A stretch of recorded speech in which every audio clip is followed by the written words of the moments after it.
Thank you all for joining us today for the Asian American Chamber of Commerce. Our GovCon committee puts these webinars together, and today we have Centers for Medicare and Medicaid Services with us. So thank you for joining, and we hope to make this a very interactive session. The Q&A line is open for all participants, so please be interactive, submit questions. Our speakers have valuable information to share with you all, and we have a great moderator today. So let me first start out by welcoming you on behalf of the Asian American Chamber of Commerce. I'm a board member of the chamber, and if you're not already a member, please join. We would appreciate that. I'm asked to do this by the chamber, so I'm doing it. Shameless advertisement, but it's really a great chamber, great networking opportunities, and you can sponsor their webinars as well. A quick disclaimer on behalf of the Chamber of Commerce, this webinar is for informational purposes only. We are not providing legal advice or legal opinions here. Please do not record or reuse this material without permission from the Asian American Chamber of Commerce. With that, let me quickly introduce our moderator today. Let me first introduce myself. My name is Reena Bhatia. I am the host and an AACC board member. I'm also the CEO of ProposalHelper and BidExecs. Our moderator today is Shelley McGuire, and I just realized, Shelley, I didn't put your name on the slide. Shelley has over 20 years of business experience. She has performed in various different roles in human resources, compliance, marketing, branding, education, and training. She now owns her own online event planning business and focuses her energy and passions on bringing the government contracting community together on various topics. And of course, I'm sure if you have attended CMS networking events before, Shelley's name has popped up. She's everywhere where CMS is. So Shelley has always enjoyed assisting others, especially small businesses, and we really look forward to having her as our moderator today. This is our first ACC webinar that we've had Shelley moderate. With that, Shelley, I'm going to turn it over to you to introduce our speakers today. Thank you, Reena. I appreciate the introduction. I'm excited to be here today, and thank you for the opportunity to moderate this great panel that we have today.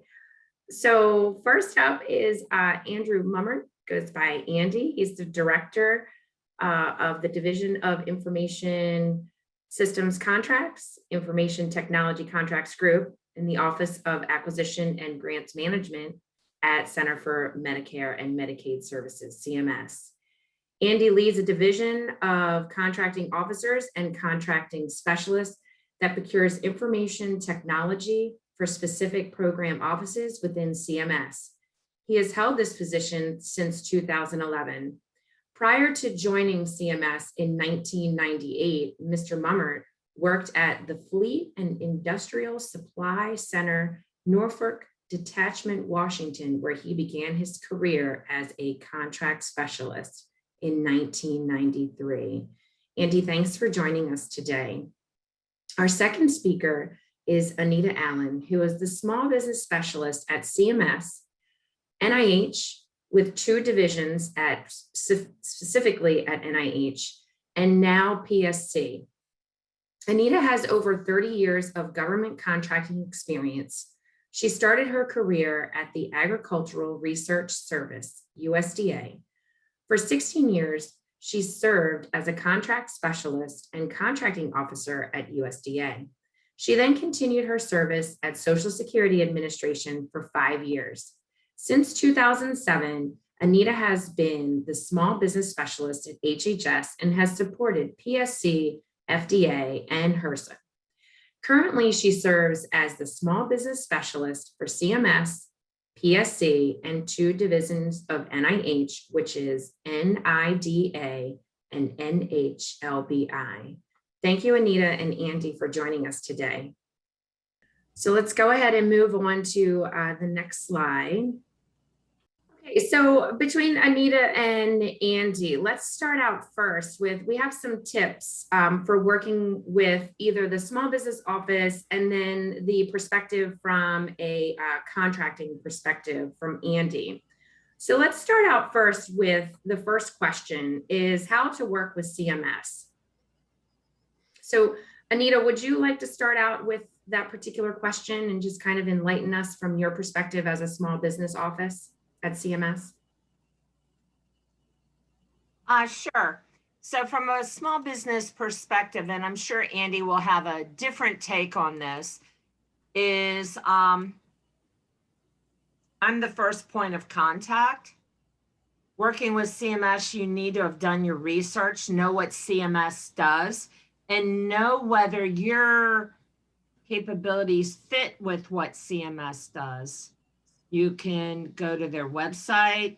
Also, one of the things that I highly recommend that people do is if you go to cms.gov, bottom right-hand side of the web page is you can put your email address in there. Put your email address in there, and you might have to create a password. It'll take you to a subscription service.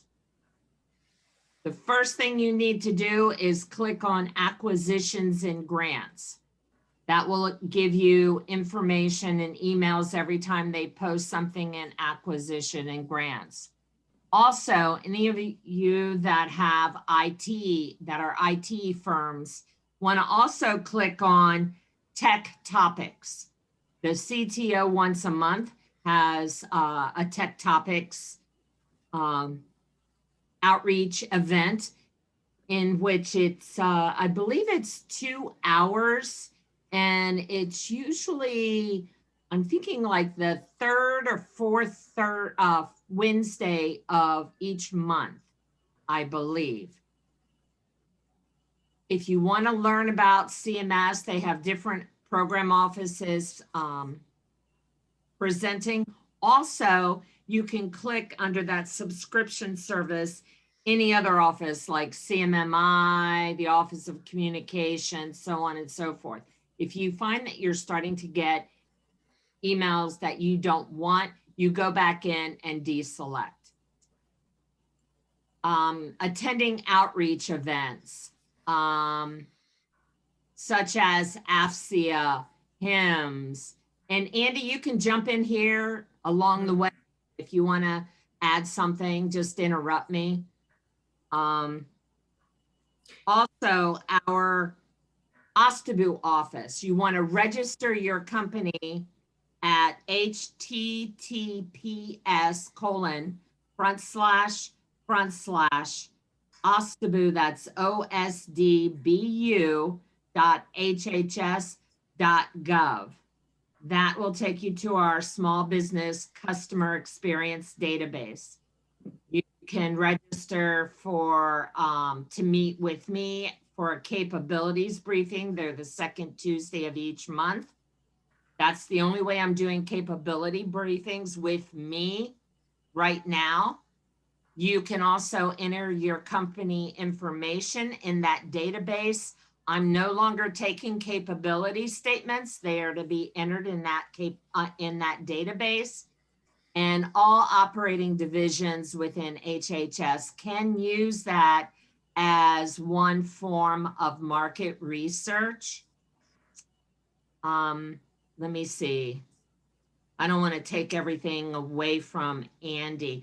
Also, networking. We used to have these Spark networking events before COVID, after hours, that I always attended.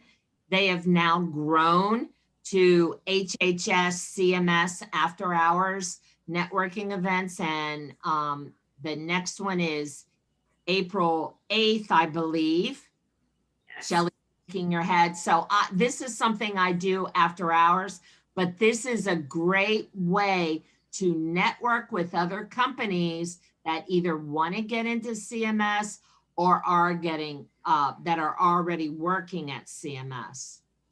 Another thing is Montgomery County Chamber of Commerce and Howard County Chamber of Commerce. Those are two other things. Do you have something to add at this point, Andy?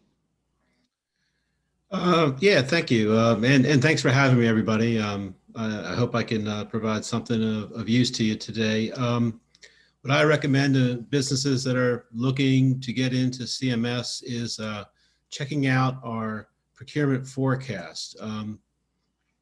We put a forecast on our website, www.cms.gov.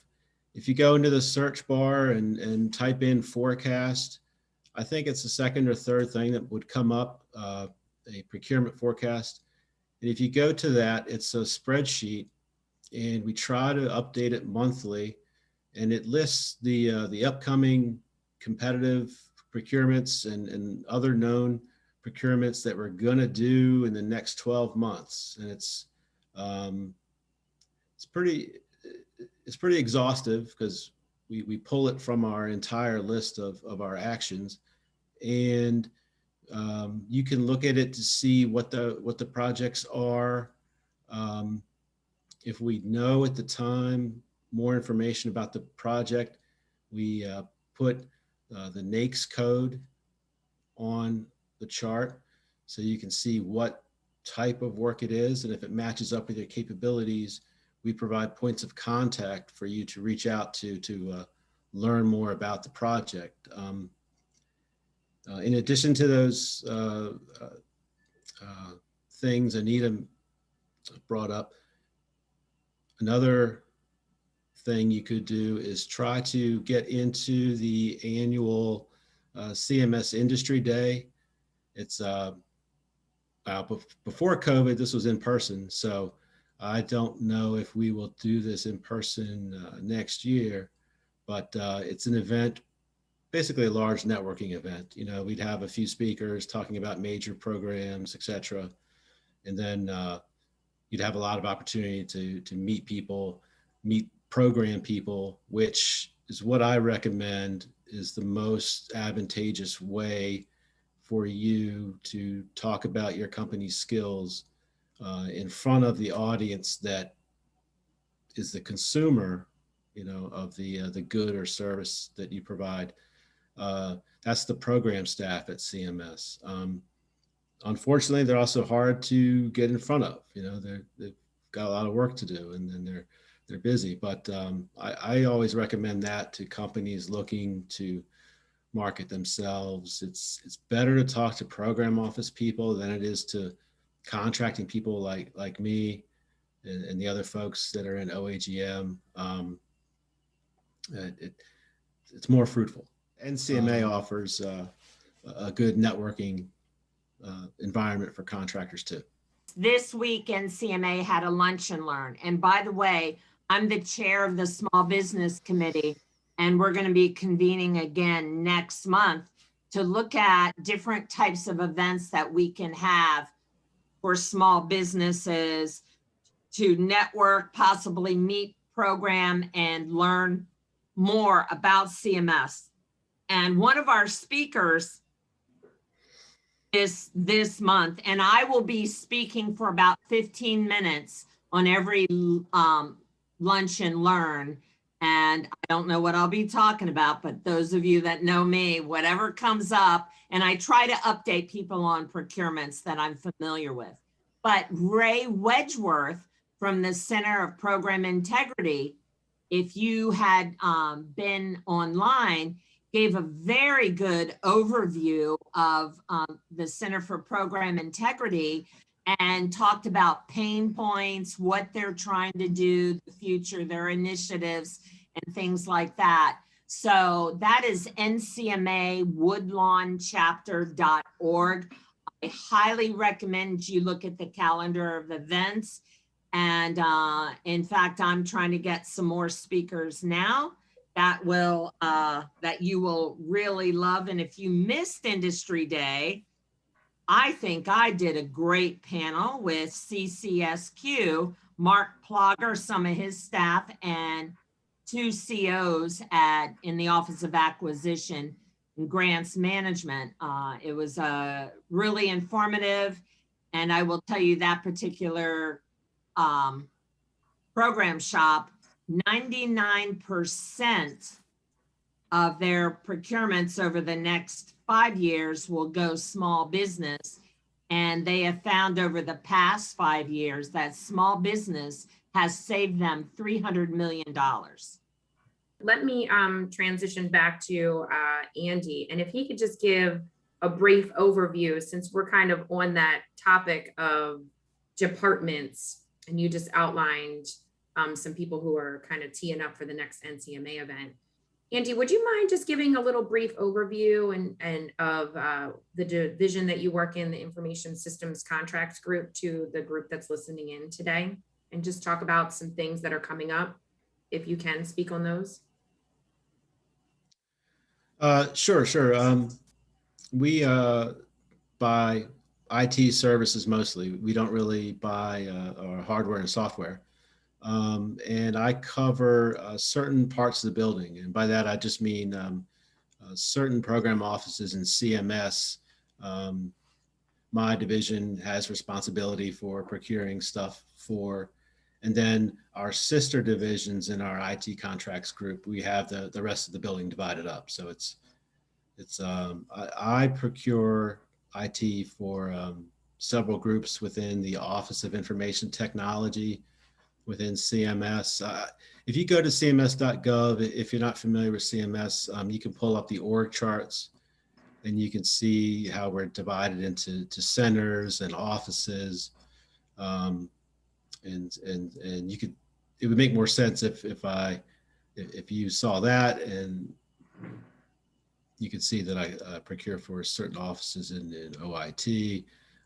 We also support a group within the Centers for Consumer Information and Insurance Oversight, and supporting the healthcare marketplace effort. That's the marketplace that was established by the Affordable Care Act back in 2011, 12, healthcare.gov, and there's many systems that support that. So we buy the services for that also. Shelley, is that Hey, Andy, how what large you were looking for? staff? How large is your staff within your department? And, what are some of the, you did say it would help if they went to the website and looked at how CMS is organized. If you can repeat that website, there's a lot of requests for repeating a website. So repeat that website, and if there's a specific link, but Sure, how it's your department, what does the budget look like? the website is cms.gov. That's a Charlie Mike Sierra.gov. My division, we're about 11 people, and then in our IT contracts group is about 30 some people, and across OAGM there's around 200 some people that are doing procurement and also grants administration. And these are all government employees, they're not contractors. Is that correct? That's right. That's correct. And Reena, I will add to the last part of your question when you were talking about what the budget is. So if you go to hhs.gov and do a search on budget in brief, you can drill down to every operating division within HHS. And the people, the audience here can look at what the budget is for 2021. And they should get used to doing that every year. If you come to us and ask us what the budget is, every one of us are going to say, you can go do that work. And if you hear me talk, I'm going to talk about homework. At some point, we can give you certain information. At other times, you need to go out and find that information yourself. Just like Andy said, CMS.gov, when he said OIT, The first thing I thought of, somebody's going to ask Andy, what's OIT? You know, what's CCSQ? What's this? Go to cms.gov. It'll answer your questions for you. Excellent. I think these can answer some of the questions. So I'm just picking off some of them. You spoke about NCMA. So for the person who wrote into the question about the NCMA event, if you just Google NCMA Woodlawn chapter, you can definitely find that that event there that Anita was referencing. Anita, would you just kind of go back over a question from the audience? You referenced an organization where 99% of the procurements for the next 5 years are going small or went small business. So it's CCSQ. They're the ones that have the Adele BPA. So they now have Center for Clinical Standards and Quality. Thank you, Shelley. Anytime. You got my back. I do. So they had a BPA that was awarded, an Adele BPA. Plus, they also have the HICS-HIDS contract, which was awarded to Vintech, which was an 8A. Vintech's no longer an 8A, but that is an 8A procurement. Was it put in the 8A program? So they have two things on the street: Dash data analytics support, or is it data analytics? It's called Dash. Anyway, they're evaluating the first round of proposals right now. And then they have what will replace the Adele BPA, which is called Acme. And Nathaniel Dean is the contracting officer, and that will be posted on the mass schedule on GSA sometime in spring. Note, people, I say spring, covers several months. So it'll be posted on eBuy.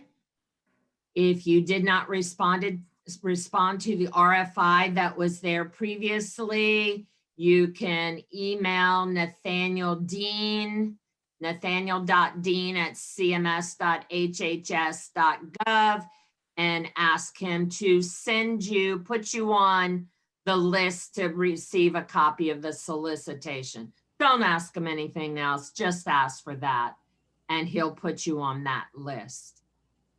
Does that answer that for you, Shelley? That sounds great. That sounds great. We're skipping around, which is fine. It keeps everything a little spicy around here. I love it.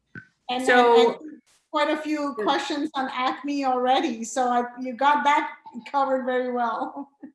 Yes. Thank you, Anita, for doing that. So let's while we're kind of talking in the opportunity realm today, let's kind of skip down to number 3, preferred vehicles at CMS. So we did receive an email about the Spark IDIQ from Andy this week. So Andy, can you provide a little extra additional information about Spark and what's kind of the thinking?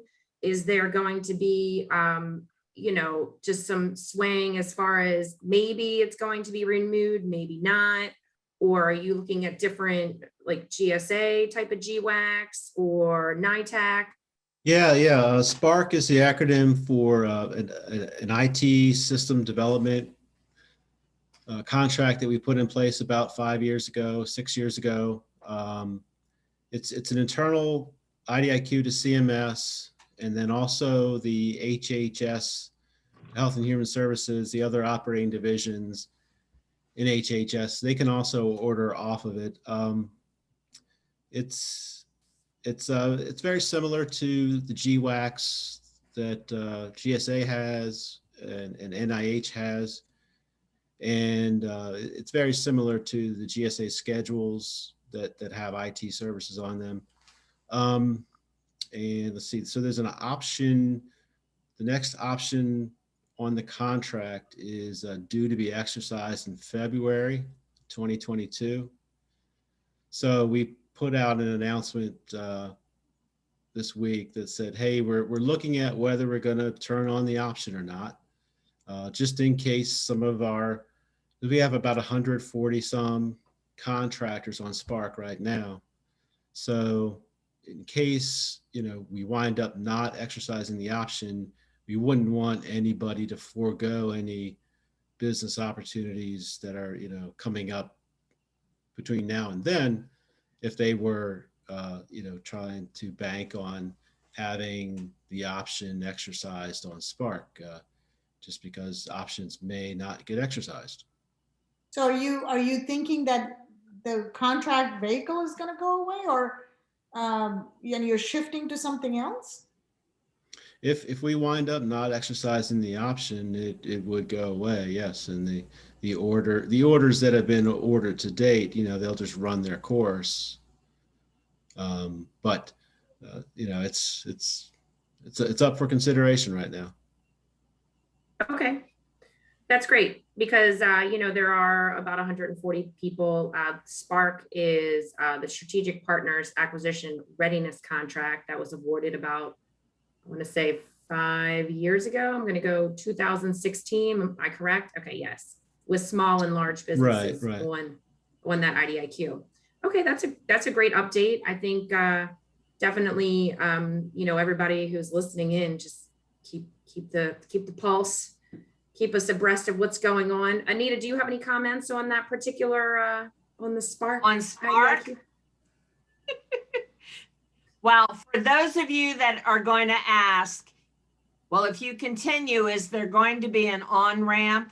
I will answer that question now before anybody asks it. Not at this point.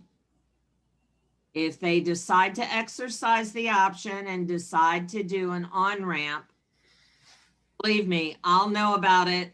And when I'm speaking somewhere, I'll tell you about it. At this point, because I got asked this question yesterday, and I was like, no, not at this time. And if they're considering whether they're going to exercise the option, they're not even thinking about an on-ramp at this point. So we'll just leave that at that. But I can talk about other preferred vehicles. And I don't know that CMS, and I'm talking about beyond IT, I don't know that CMS overall has a particular preferred vehicle. Since I have been supporting CMS, I've seen them use the federal supply schedule, the multiple award schedule. I do have seen them use the multiple award schedules and the federal supply schedules more. However, they've used STARS, they've used Alliant, they've used Oasis, they've used the NITAC contract vehicles, they've used NASA SOUP. I don't know if they've ever used any of the program support center contracts that they have in place, but I believe they have. I don't think it's often. And I don't know if I've missed any, Andy, that I think they've used vets too before, haven't they? Yeah. I mean, generally, I would say it's a pretty safe assumption to make that we would use some sort of IDIQ or schedule-based vehicle, just because if you use one of those vehicles from a practical standpoint, it takes a lot of the legwork out of the equation, because somebody's gone ahead and awarded the base vehicle already, which gets a lot of the red tape out of the way. And then the ordering process is a little bit shorter and smoother, as opposed to building an RFP from scratch and putting it out for everybody under like a competitive FAR Part 15 procurement. So those are very rare in CMS. We would tend to only use those large Part 15 procurements for the Medicare administrative contracts, the MACs. Those are large contracts that pay for Medicare coverage across the country. But yeah, if we're putting out something competitive, I would say 90-95% of the time it's going to be under some sort of vehicle that's an IDIQ or a GSA type schedule. So that would include our own internal schedules, BPAs or IDIQ vehicles, or the ones that other agencies have awarded, like Anita mentioned, the NIH, NASA SOUP, GSA, the GWACs that GSA has. So. Right, and GSA has a new one coming forth called Polaris. I know it is out. It's already, the RFI has already been out. There's definitely some spinning of information going around and what have you. So your insight into the different vehicles is definitely noteworthy, Andy. Thank you for that. So let's kind of, Reena, was there anything else you wanted to touch upon? Yeah, I wanted to step back a little bit. And Andy, if you can talk about when you are looking, or when you have vendors coming to you or companies coming to you, what capabilities should these companies have? What are the types of skills that you're looking for? And are there any specific certifications that these companies should have before they decide to work with your office? Not writ large, but each solicitation is going to have evaluation criteria in the solicitation. So sometimes you may see a solicitation look for people that have certification levels with the CMMI, and that could be either development or I can't remember the new flavors of CMMI. CMMC. Sometimes you'll see. CMMI services, right. CMMI development. Yes, yeah. So sometimes you'll see an RFP that'll set like a hard fence. You know, you must have level 3 to propose on this opportunity. Once or twice, we've even done it at level 4. Other types of certifications, I don't know. That would be like the only one I can think of for as far as IT. Yeah, and one of the things that the audience needs to note is when it says CMMI level 3, for instance, make sure it identifies whether it's development or services. And I can't remember who it was. I believe it was the CIO recently from CMS. I saw them on some conference. I can't even remember what it was now. I attend so many different things, but one of the things they talked about, and Andy, if I misrepresent this, but my understanding was that CMS is going to basically be following DOD's guidelines for CMMC certifications. And that's the new certifications for cybersecurity. I'm assuming, and if you've been watching the news, all you have to do is just Google, if you look at FedScoop, Federal Computer Week, any of those kinds of things, be in the know. If cybersecurity is what you do, be in the know of the standards that are being set, the certifications. And I know some small businesses that are already getting ahead of the game and out there getting training. So you need to be prepared for that. But when you're looking at a solicitation and it has ISO or especially CMMI, make sure whatever the level is, that it identifies whether it's development or services and or both. So that's really key. If it doesn't identify, you need to ask the question. And with your capabilities, I would add that your capabilities, when you come, if you're talking to Andy's group or if you're talking to program, don't do everything. And don't show up saying, what do you do? This is your opportunity to shine. Know whoever you're meeting with, know your audience and tailor your briefing to that audience. if you do everything, the first thing, and I'll probably, if it's me, I'll say it with my out loud voice, but everyone doesn't say things with their out loud voice. The first thing I'm thinking is if you do everything, then I'm thinking you do absolutely nothing well. Now, you may have a company that has different types of work, but if you're doing IT services and you're meeting with Andy or Andy's group, he does not care and does not want to hear that you provide support services, nursing services, or human capital, or and also janitorial services and landscaping. You would leave all of that out. So you would have maybe a general capability statement, but be able to pull the information that would be a more directed capability statement for your audience. That is such a key thing, Anita, what you just said, because, you know, a lot of companies, same thing, they'll come to us and they'll give us their capabilities and it's all over the place. We can't figure out what they do and what they do well. So thank you for bringing that up. Very important. Exactly.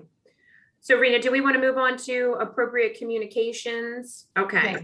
Yeah. So let's talk about appropriate communications with CMS. Communications are a little different between the two individuals we have here. You know, Anita is the small business specialist that is there for advocacy of the small business, to extend to the large companies too, because a lot of times the large companies are helping the small businesses bubble up to, you know, becoming a prime contractor. But then on Andy's side, you know, things are a little different and you have to speak a different language with his department. So Anita, do you want to start us out on communications, appropriate communications on your side? And then Andy, I'm going to have you talk about it on your side next. Capability briefings. Right now, I'm only doing capability briefings at our monthly vendor outreach, HHS. So the website I gave, and I saw somebody pop something up in the chat to register and they got an error. So you need to register at the link I gave earlier with the https://osdbu.hhs.gov. Now, it links to the email of the point of contact in SAM. So if you are not the point of contact in SAM, you're going to get an error.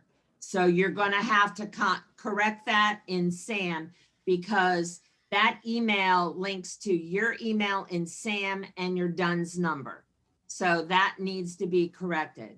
So that's the first point of contact with me.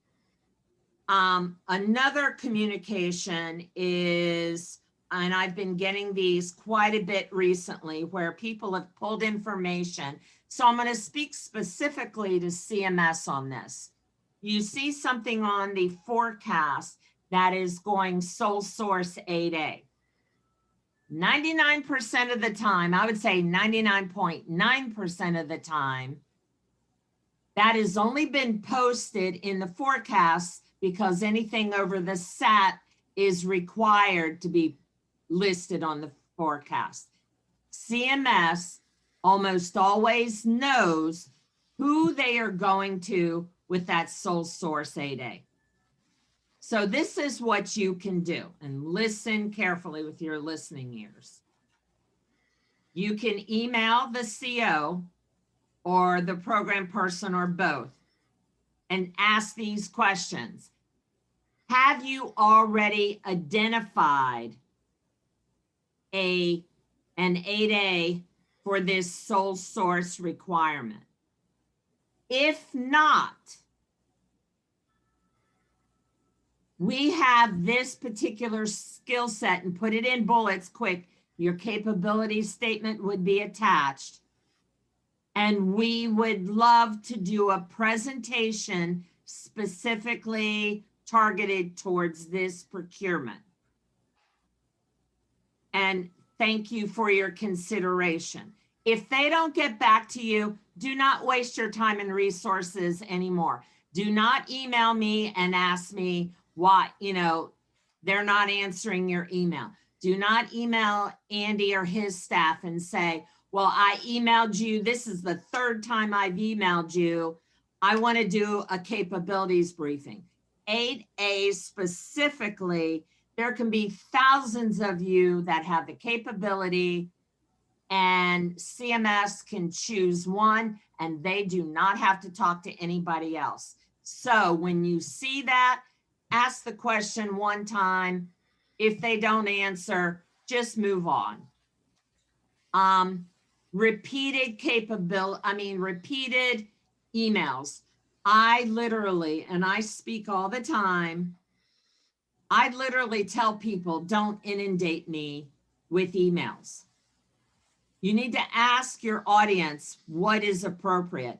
And I tell people, do your research, do your homework on procurements. And there are some people that, and I've said, don't send me a list of procurements for me to research for you. So some companies now are sending me one procurement in each email, wanting me to research for them. I don't research procurements for you. I don't do that. That would be a whole staff of people that would have to do that. I don't do that. That is your responsibility. So, however, if you are having some kind of trouble where you saw a sources sought notice that was posted that was restrictive, email me and tell me why it's restrictive, because I might look at it and it's not restrictive to me. So you need to identify what's restrictive and why, and propose new language. If you see something that's out for too short of a time period, email me and say, hey, but also copy me and email the CO and ask if they would consider extending whether it's a sources sought notice or a solicitation timeframe, but explain why. Because you came to the table late is not a reason to extend anything. I'm going to tell you that right now. And don't email over and over and over. But my position is always ask the question, even when I was a CO, and I would say, we're still in the acquisition planning stages. And if somebody asked, well, when is it appropriate for me to contact you again? I would tell them. And Andy might have more to speak on about this, but know who your audience is. I say ask the question as to what's appropriate. Andy? Yeah, I get a lot of solicitations for some general marketing type of introductions and meetings and I can't support them, or I don't have time to do that, and my folks don't have time to do that. I would recommend that when you contact the contracting people, it's got to be about specific procurements, and if we're interested in getting proposals from people. And if you feel you're not ready to step in and propose as a prime, then you would be looking to contact the other primes to try to see if you could subcontract with them. I would recommend, I would not try to contact the contracting people and try to introduce your business and tell them what you can do.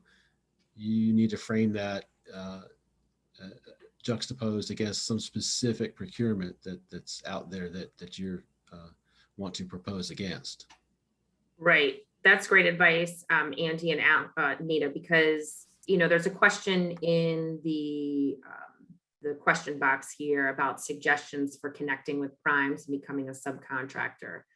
So, you know, it all does go back to relationships. And what you just said, Andy, is correct, is that, you know, follow the tea leaves back to that particular prime that holds the work, and or the subcontractors who might be subbing to that prime, and vice versa. And you know, really get yourself up to par in regards to where you can help the team or fortify the team to go forward with bidding with you. Would you agree to that, Anita and Andy? It boils down to relationship building, bringing something to the table. Yes, that's exactly right. And you just made me think of something, Shelley. Our monthly HHS OSTABU vendor outreach sessions, we have been getting large primes to participate, and they actually are taking capability briefing meetings with small businesses. And I will tell you what I noted the past few months is quite a few smalls make the appointments and then they don't show up. And these meetings, these monthly meetings are like a concert ticket that everybody wants to go to. So when you don't show up, we remember who you are. Now, everybody has emergencies, but one of the things we think of when we have the opportunity to put you in front of people, to maybe match you with another company or match you with a program office, and I know you didn't show up to meet with me and you didn't show up to meet with this person, I'm not putting your name forward. So you need to think about that when you schedule meetings, even though you think, well, a monthly vendor outreach meeting, how important is that? We're the first people that vet you.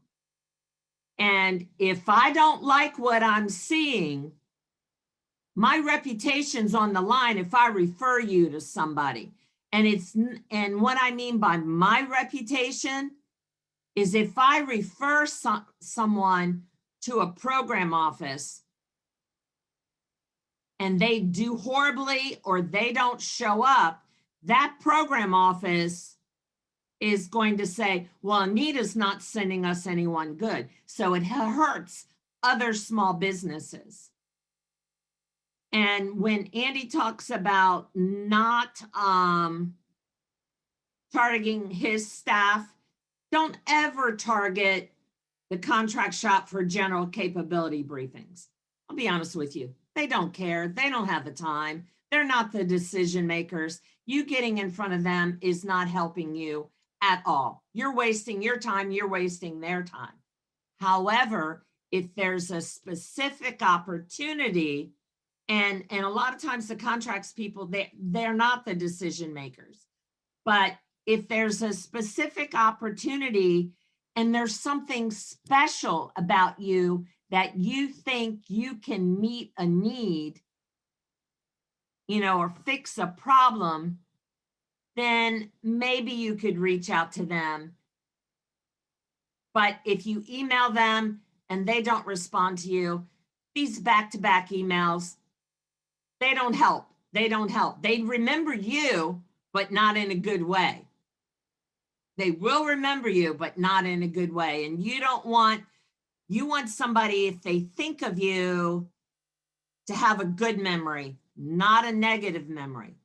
So sometimes you just have to, you shoot the emails out, you keep it moving, and do not email capability statements unless they ask for them. All it does is fill up our email box, put the capability statements at the link when you register your company that I told you about. And as I'm training program and contract staff, I will be referring them to that database. So if they want to find out about you, they can pull your information from that database. Anita, can you repeat that link one more time for our audience so that we can type that in here, where they should post their capabilities? https://OSDBU. That's what is it, Oscar? OSDBU, yeah, I got it. Yeah, the osdbu.hhs.gov. Okay, so for the audience, I'm putting it in the chat box. That should answer about 50 questions there. And again, if your email that you're using to register is not the same point of contact email in SAM, you will get an error. So you have to use the email that's in SAM or change the one that's in SAM. Got it? Oh, we have a few minutes left and I want to be respectful of the time. So Shelley, if we can go to point number 5. If there's anything people want to share, the panelists want to share. Yes, let's wrap it up with some just opportunities at CMS. Anita, I know everybody, there's been a bunch of questions coming in, of course, you know, the usual. I'm going to go through what I know, and I don't know if Andy has any to share or not. Do you have any to share, Andy? Offhand, I think we're going to have some requirements work coming out for competition. There's a project called MQ. It's going to be coming out this year for procurement. Is that the MQ/Q-rep? Yes. Okay, that's an 8A competitive. It might come out on CIOSP3, maybe, and no, a sources sought will not be posted because many people have asked that question. Does that help you, Andy? Yeah, I think those are the two big ones that we still have this year. Yeah, we wouldn't do a sources sought announcement because we've already determined that it fits within the 8A program. So it's going to be and the only reason I said that is a lot of people have asked me that question. So yeah, just inside baseball. If we're doing a sources sought announcement, if you see that come out, that's because we're trying to see if small business is capable of doing the work or not. So I'm going to give you some updates on some opportunities, and I'm going to go through these quickly, guys. Call center contract. They hope to have the solicitation posted on that March 31st. If it's not posted March 31st, don't email me and say, well, I don't see it. Deborah Lester and Brian Humes are the CO and the CS. Contact center training and content contract. They're still reviewing the market research. High Point is the current incumbent, and High Point is now a large business. Lauren Teal and Deborah Lester they're the CO and CS on that. Market research, they've been reviewing it. They'll talk to me once that is completed, and I'll update you as I have information. One PI, many people have been asking me about that. The incumbent is Optum and QSSI. Yes, a sources sought notice will probably be posted because the incumbent's a large business. They are still in the acquisition planning phase. There's no decision on when a sources sought will be posted or which contract vehicle they intend to use. Just look for that throughout the rest of this year. I'm sure a sources sought notice will come out before the end of the fiscal year. As I said earlier, DASH is in the evaluation phase 1 on relevant experience. They hope to have notification to the offers by March 29th If they don't have it out by March 29th, do not email me or the CO and say, where is it? It'll get to you, believe me. Acme, again, Nathaniel Dean is the CO on that. Spring release, I will tell you this, that Acme is a total small business set aside with a preference to service disabled veteran-owned small business. I will know more about this procurement at the next time I speak, which I think is at the networking session on April 8th. I am speaking on a federal health IT through AFCIA panel on March 30th, but I don't know if that will give me an opportunity to speak about opportunities. So I will speak on April 8th and give you updates. But again, that is supposed to be released sometime in the spring. And I will tell you, many people have asked about the SIN on that one. The SIN that will be used will be in the best interest of the work being performed on that contract. I'm not saying anything more about that. HQR2 has been transferred to Nathaniel Dean. I don't have anything to add to that one. And lastly, I will speak to an update. It's not CMS work, but it is on the NITAC contract vehicle, and that's CIOSP4. That is being reviewed by the SBA PCR, and he has stated he needs about 2 weeks to review that. Because some people, as those of you in the know that SBA got very involved in the acquisition strategy on this procurement. So all parties at SBA also will be taking a look at this.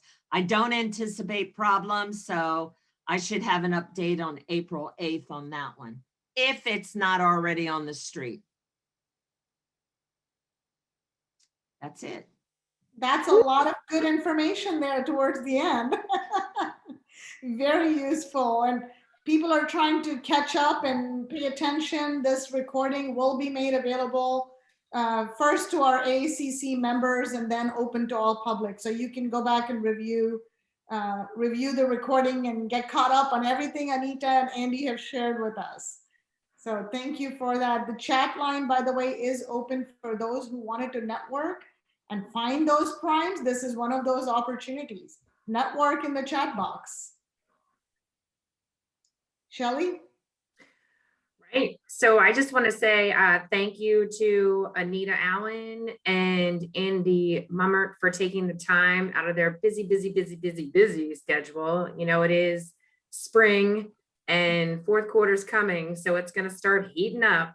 So I appreciate you two tuning in, giving us your time, your thoughts, updates, and your tips for working with CMS. And also thank you to Reena for giving me the opportunity to be here today.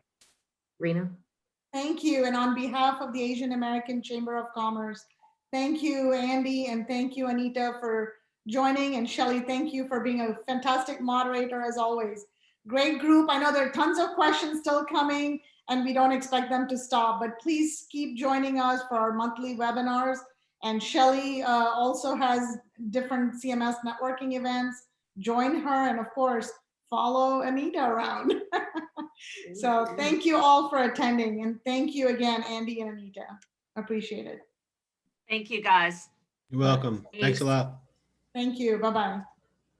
I would like to take this opportunity to thank all the contracting committee members for their dedication and support to make AACC government contracting webinar series possible.